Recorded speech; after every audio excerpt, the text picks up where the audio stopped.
Story time.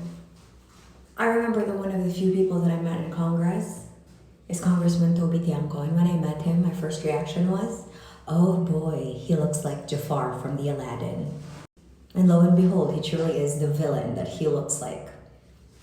I have nothing and no issue with his son, who, goes around on TikTok and promotes good vibes, but sadly, his father is somebody that shouldn't be trusted. For somebody who is one of the president's most trusted and a deputy in the appropriations, bakit ngayon ka maingay as if hindi ka naman kasama sa proseso? Bakit ngayon ka nag-iingay habang ginagago mo ang administrasyon? Paano ka nakakatulog sa ambisyon mo na maging speaker wala ka namang kakayahan?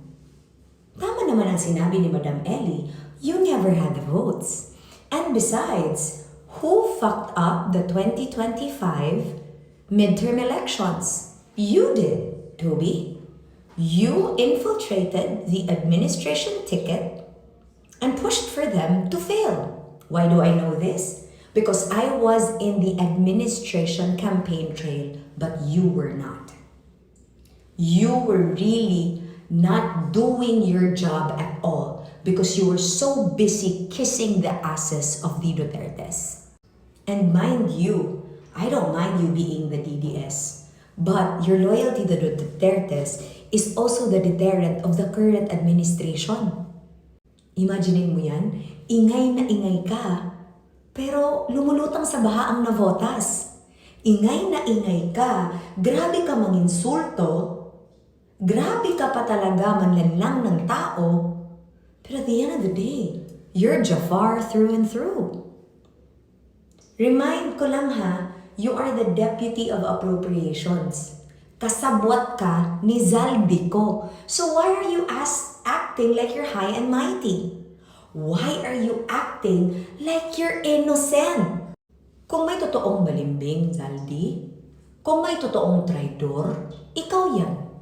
Kasi after mong gamitin ang presidente, after mong gamitin ang mga tao, para lang talaga makuha mo yung mga gusto mo, all the while, yes, as Jafar, you truly are the Trojan horse. Kaya nung nakita talaga kita for the first time, nung na-meet kita, I can smell asshole from where I stood in the Congress. Di ko talaga makakalimutan yung araw na yun. There is just people talaga that when I meet them, alam ko na talaga na they are not to be trusted and I was right yet again. So imagine my reaction when I saw you, di ba, had all these things to say as if hindi ka kasali. As if hindi ka kasama sa proseso and as if hindi ka deputy for appropriations. Babe! How are we? Di ba, Toby? Kakaloka kami. Tapos ano yan? Mas tatay ka pa kay Kiko Berzaga? Kesa sa anak mo? My God! Kakaloka ka! Sa lahat ng maging tatay-tatayan ni Kiko, humiyaos. You? Jesus. Nagsama nga talaga kayong mga cartoon character. Kayong mga cartoon character na mga villain na honestly, dapat hindi talaga nagsasucceed. Kasi nililingnan nyo ang taong bayan. Diba? Toby Tiangco is the ultimate user. The ultimate Trojan horse. And siguro, nabasa at nakita ito ni PBBM kasi isipin mo yan, ikaw ang campaign manager ng bagong alyansa. But iniwan mo sa ere ang mga kandidato mo. Uulit-ulitin ko to kasi witness ako eh. Kahit ako mismo, hindi ko naman sinuportahan ang buo na line-up ng bagong alyansa. Aminado ako dyan. Isa pa, aminado rin ako that yes, mahihirapan talaga sa Mindanao. But you could have at least made the effort to close the gap. You did not do that because again, humihimod ka sa puwet ng mga Duterte. So what did they promise you? Eternal power? Diyos ko naman, Toby! Wake up and smell the coffee! Now that the stories are unraveling, you, Zaldico, and Cheese Escudero Obviously, you guys are playing for the same side. You are playing for the side that is against the Filipino people. You are not serving the Filipino people with your actions, Toby. You're serving yourself. Political preservation in the guise of spitting at the faces, at the trust and loyalty of the Filipino people. Kasi kung makapagsalita ka, kung makapag-judge ka, kung makapag-high and mighty ka, parang napaka-perpekto ng nabotas.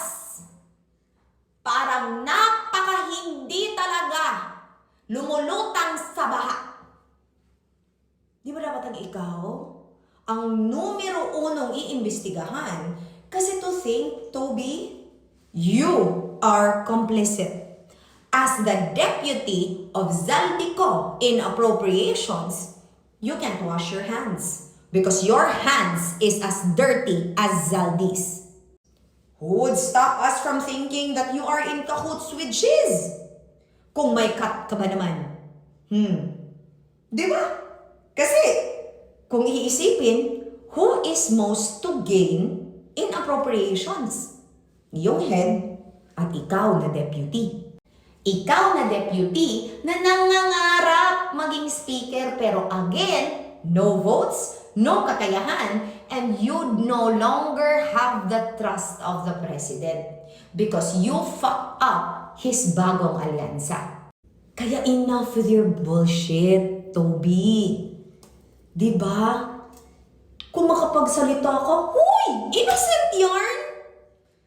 Ngayon pa ako nakarinig ng napaka-inosente, pero kasama sa problema.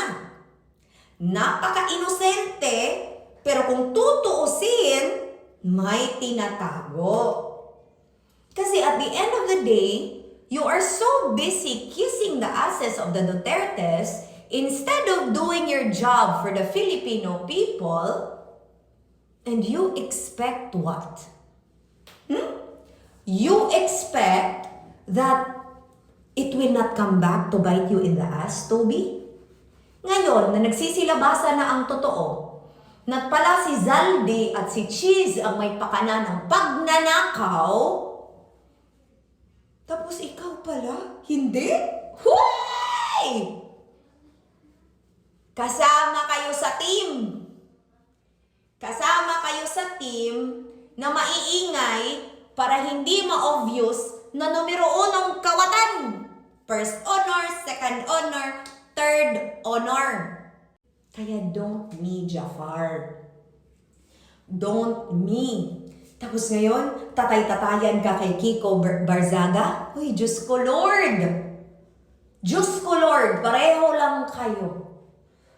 Pareho kayong nuisance. Sinisweldohan ng taong bayan, but the moves are to destabilize the government. Imagine that. The taxes that we pay to pay these congressmen and senators is being used to destabilize the same government that is supposed to take care of us. Ano ka ngayon? Kasi ako, I will not buy your bullshit. Remember? I met you in person.